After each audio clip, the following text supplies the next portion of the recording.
Po, luto na.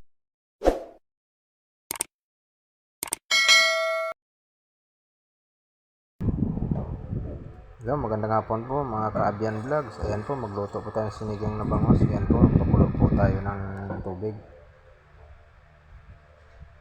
Ilalagay na po natin yung sibuyas tsaka yung kamatis po.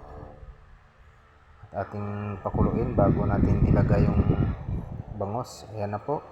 Mulo na at nilagay na natin yung dalawang bangos. Nagtaka po kayo dahil dalawa lang nilagay natin dahil po yung tatlo ginawa ko pong paksiw. Ayan po, para makatipid po tayo. May ulam pa po tayo bukas.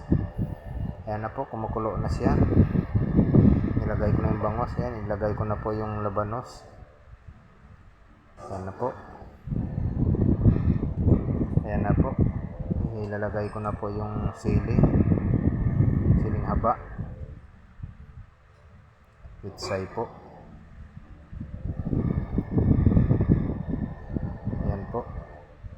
Medyo halo lang natin konti. Ayan po. At ating itatakpan po after 3 minutes po or 5 minutes po, luto na po siya. Ayan na po. Ready na po siya sa ating hapunan. Simpleng luto lang po.